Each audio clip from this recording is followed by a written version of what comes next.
Alors bonjour à tous et merci d'être là parce qu'aujourd'hui on est face à une situation de crise. Pourquoi est-ce qu'on est dans une situation de crise? Parce qu'il y a quelques mois, vous le savez, il y a eu un drame.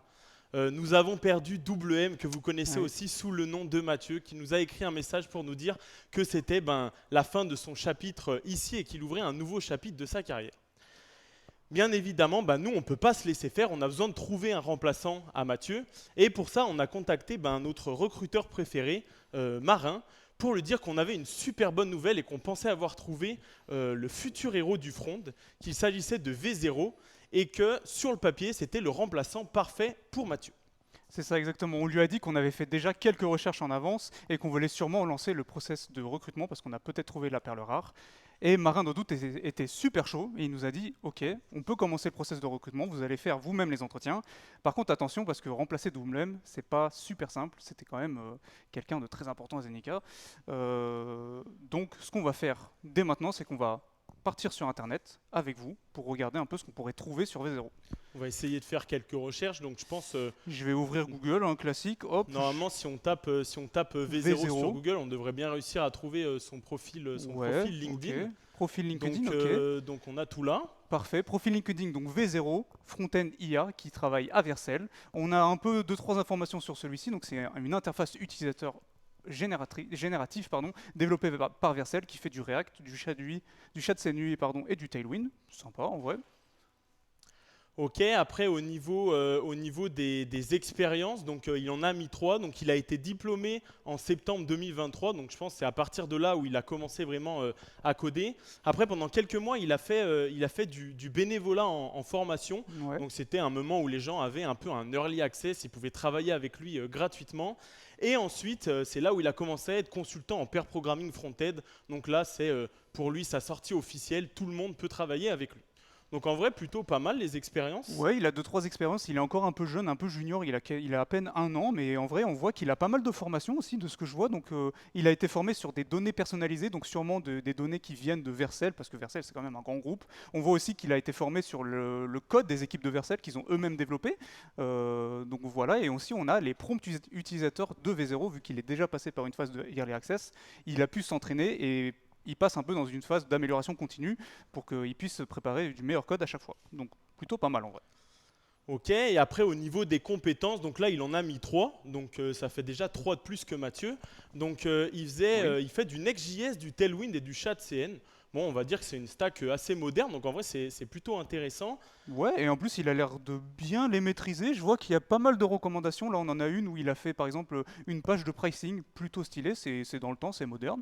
Ouais, en vrai elle rend plutôt bien. Ok, on a un autre truc où là il a fait ouais, un beau dashboard pour un back-office. Plutôt pas mal. On a tout ce qui est aligné. On a même des chips de différentes couleurs. Ça a l'air plutôt propre. Ok, plutôt bien fait. Et le dernier truc, Mhm. lui tu vois, V0 il lui a même fait une maquette en vue mobile, donc en responsive.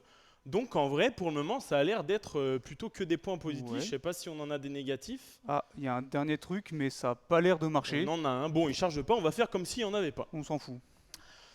Eh ben écoute, ce que je te propose, c'est que on contacte V0 pour lui proposer un entretien. Exactement. Et pour cet entretien, eh ben en fait, c'est là où on va avoir besoin de tout Lyon.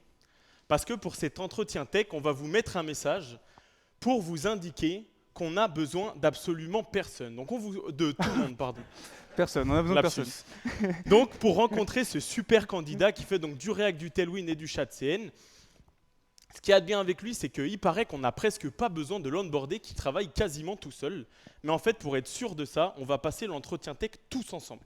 Comme ça, on est sûr et certain de le challenger au max et de voir si vraiment il peut remplacer Mathieu. Est-ce que vous êtes partant?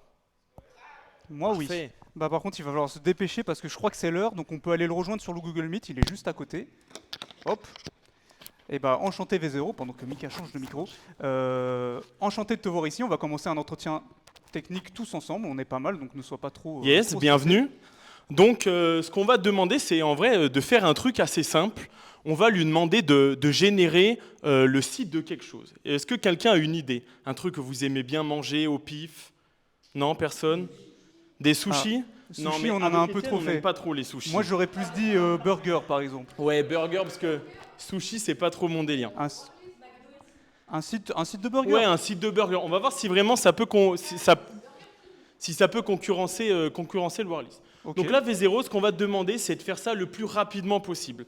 S'il y a des trucs qui ne sont pas forcément de bonne qualité, c'est pas grave. Donc là, il y a V0 qui travaille. Donc on va essayer de ne pas le déranger. Donc comme vous pouvez voir, il fait 3 versions en même temps. Donc déjà, on voit qu'il travaille plus vite que Mathieu. Après, ça, c'était pas très compliqué. Et les versions se génèrent assez vite. À gauche, vous avez un espace avec l'historique, parce que bien évidemment, il maîtrise le versionning comme personne.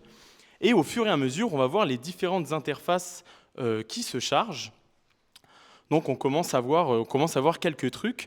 On va peut-être regarder vite fait celle-là. Donc en vrai, une maquette assez simple. Après, il a proposé donc, une deuxième version où cette fois, on a un héros vachement plus gros. Sur cette version-là, il y a les prix. En vrai, on va essayer de lui demander un truc un peu spécifique. Ouais. Ce qu'il y a de bien avec V0, c'est la partie qui est juste en bas. Là. C'est un endroit où vous avez un prompt. Donc en fait, on va pouvoir te demander, V0, absolument tout ce qu'on veut changer sur l'interface. Si on veut ajouter une nouvelle section, un formulaire, changer une couleur, n'importe quoi, on peut le faire par là. Et je crois qu'on a une petite feature, si on veut que V0 soit encore plus précis, on peut lui demander de changer quelque chose en particulier. Ok. Qu'est-ce qu'on pourrait faire là-dessus ? En vrai, les prix, je trouve que sur un site où on vend quelque chose, les prix, là, ils ne sont pas assez visibles en noir. Je pense qu'on peut peut-être regarder pour les changer de couleur, non ? Ok, ouais, on va peut-être sélectionner toute cette partie pour pouvoir changer les prix. Et on peut lui dire make the price red, par exemple. Change le prix en rouge pour que ce soit beaucoup plus visible. Hop, on lui envoie la commande. Donc là, V0 repart de la maquette qu'on lui a demandé, initiale, et il va faire la modification. Donc la modification a été faite assez vite. Je pense qu'il faut peut-être que... Ouais. Oui. Il n'a pas terminé. Bon, il est rapide, mais pas trop bon, quand là, même. Il a terminé. Hop, et là, du coup, il nous a généré la nouvelle version avec, du coup, le prix en couleur. C'est super, il s'est super bien démerdé. Okay, et en plus, il connaît la couleur rouge. Il connaît la couleur Mathieu, rouge. des fois, avec quelques doutes avec le bleu. Si c'est la bonne, mais ça devrait être la bonne. Par contre, moi, ce qui m'embête un peu, c'est que là, c'est super V0, mais la fonte, elle n'est pas... la fonte, ça fait un peu site de vieux. Je pense qu'on peut changer un petit truc.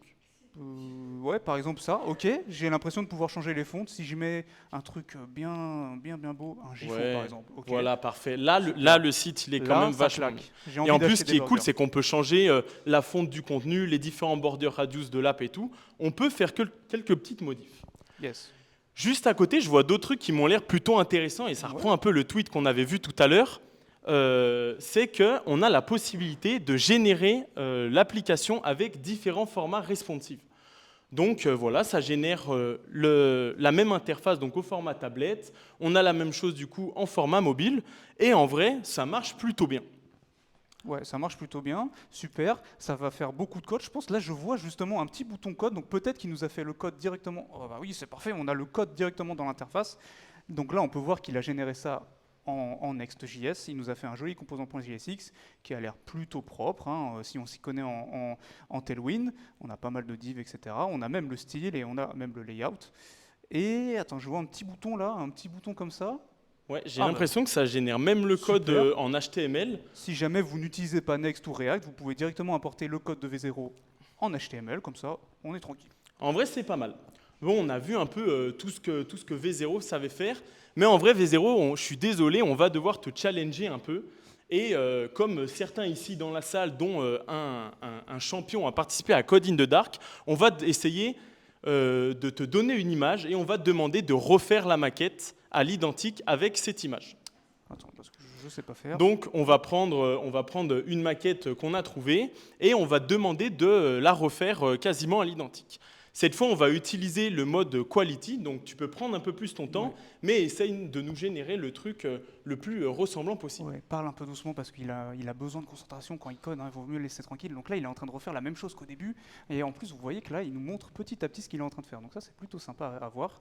On a encore les 3 versions juste en bas, le versionning sur le côté, et il va quand même plutôt vite, même pour une version qualité. Et j'ai l'impression que pour l'instant, ce qu'il nous génère, ça ressemble beaucoup à la maquette qu'on lui a donnée. Là, il a déjà fini ses 2 premières versions, il est encore en train de faire la 3e. Mais en vrai, on a un truc pas mal quand même. En vrai, il y a quand même pas mal de ressemblances. Pour des gens qui ont déjà codé des sites sans regarder le résultat, ils ne seraient pas arrivés à un truc comme ça. Donc en vrai, toujours pareil, il y a les différentes versions et on a toujours les mêmes fonctionnalités. On peut essayer de reproduire exactement tout ce qu'on veut. C'est ça. C'est super. En vrai, ça marche nickel. Là, j'ai un prototype que je pourrais limite déjà mettre dans mon projet. Et ce qui est cool avec V0, c'est que là, on a le code. Super. J'ai un peu la flemme de le copier-coller quand même. Du coup, ce que V0 me propose, c'est qu'il directement, il me propose une ligne de commande que je vais lancer dans mon terminal. Et paf, dans mon projet Next ou mon projet normal, je vais pouvoir instancier directement les composants et de manière plutôt propre aussi. Ouais, du coup, vous importez le composant, ça va vous le mettre dans un dossier Component UI et vous pouvez directement utiliser les composants dans votre projet.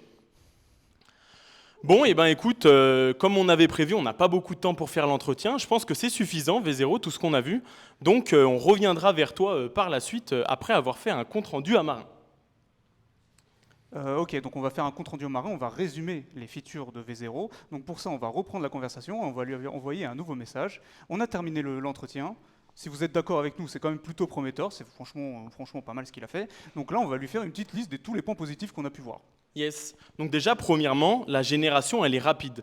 Que ça soit la génération du code ou du visuel, il ne faut pas oublier quand même que la première fois, il génère quand même trois maquettes en une seule fois. Ouais. Donc en vrai, c'est normal que ça lui prenne un peu de temps. Mais en vrai, je ne suis pas sûr que beaucoup de développeurs arrivent à faire ça aussi rapidement.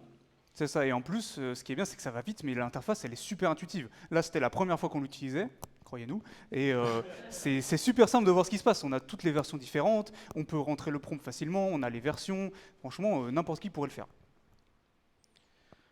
Ok, ensuite, autre chose qu'on a vu, c'est qu'il apporte même des versions en responsive. Donc on a des versions de l'interface qui sont faites en mobile, en tablette et en desktop. Et ça, en vrai, comme ça, on a la certitude que les maquettes pourront s'adapter facilement à notre code.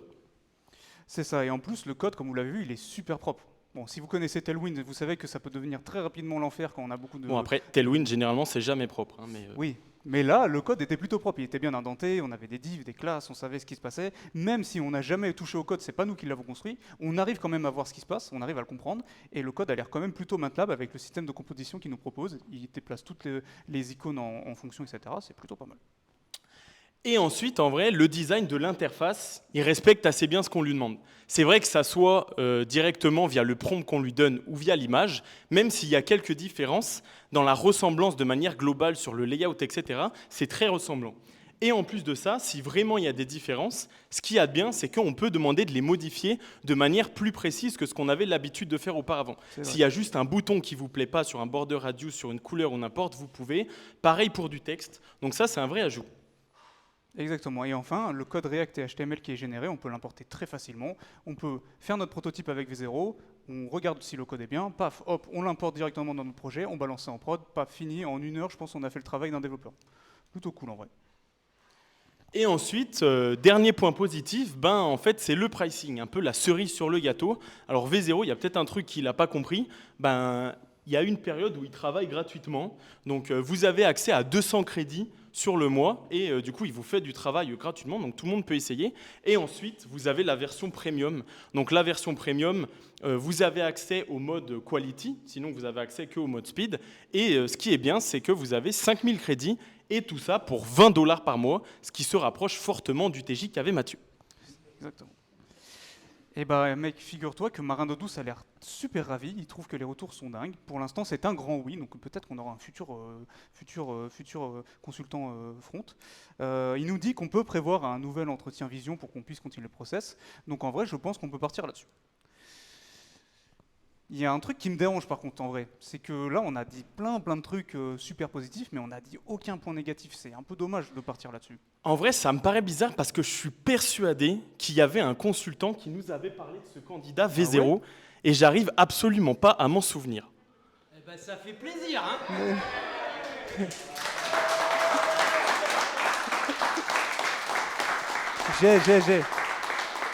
J'ai retrouvé la conversation. Non, Si. c'est pas vrai. Et oui, c'était moi. Je leur avais déconseillé que mon meilleur remplacement, ça pouvait être que V0. Mais bon, j'avais quand même dit qu'il y avait des trucs qui me dérangeaient. Hein. Vous avez complètement oublié ça, j'imagine. Hein. Ils ont oublié de vous le dire. C'est sûr. Bah déjà, la stack, elle est quand même fixe. Vous voulez utiliser du Angular ? Levez-vous demain. Voilà, il y a pas mal de choses. Il n'y a que Tailwind, React et ChatCDN pour le moment. Donc voilà, si vous avez un client qui est un peu exigeant, c'est un peu chiant. L'autre truc, bah, c'est que les images qui sont données, ou tout ça, c'est vraiment couplé à Vercel et donc avec Next. On peut s'en sortir un petit peu, mais par défaut, tout est généré pour utiliser les options de Next. C'est quand même dommage.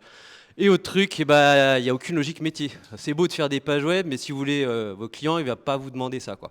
Donc bon, si vous voulez faire un peu plus, c'est chiant. Et on va parler du prix aussi, hein, parce que la version premium, c'est cool. Il y a des tokens par mois qui coûtent 50 la première utilisation, puis 10 à chaque. Bon, bref, ça peut vite aller très très vite. Donc si vous voulez faire tout votre business model là-dessus, ça commence à être compliqué. Autre chose aussi, n'oubliez pas de tester de l'accessibilité parce que bon, faut quand même penser à tout le monde et ça, c'est pas forcément super bien mis en place parce que ça se base sur des codes que les gens ne font pas vraiment bien. Et pour la sécurité, avant de pousser tout code en prod, vérifiez que la sécurité soit mise en place. Il y a plein d'outils pour ça, Lighthouse, Sneak et tout ça, pour vous aider à faire tout ça. En fait, t'es juste un peu jaloux, non? Ouais. Alors, si ça te dérange pas, nous, en fait, on va aller quand même en entretien à vision avec lui. C'était sympa quand même d'être revenu parce qu'on avait complètement oublié que c'était toi. Et puis, je pense que Mickey t'attend. Oui, c'est ça. Super, hein. Ça fait plaisir de vous Merci. Merci WM.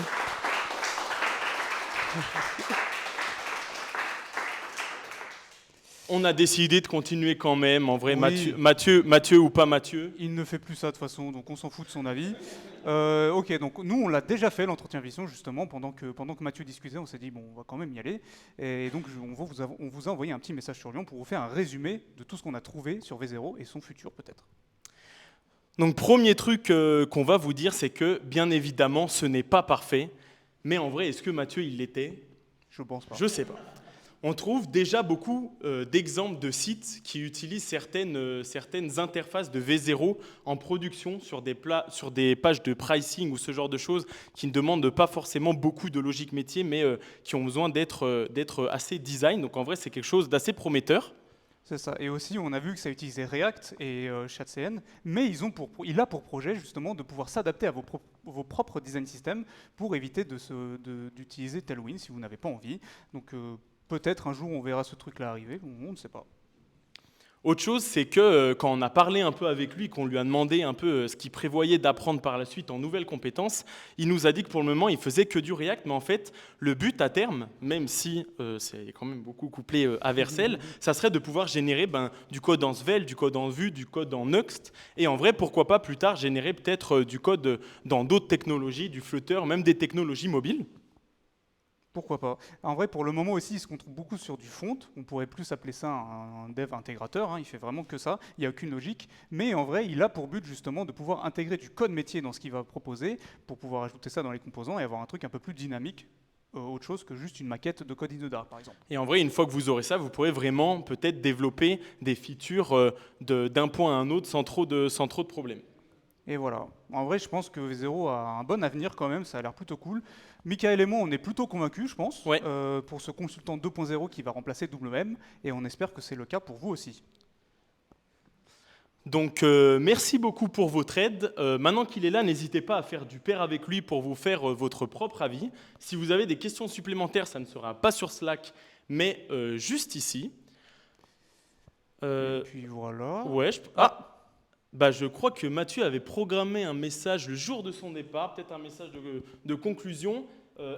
Donc au moins on est sûr que c'est lui. Un dernier petit avis, ce n'est peut-être pas le consultant front-end dans sa forme finale, mais vous avez probablement trouvé un co-développeur de design qui vous prendra 0% de capital. C'est beau. On remercie V0 de nous avoir aidé à générer le design de nos slides et on vous remercie de nous avoir écoutés.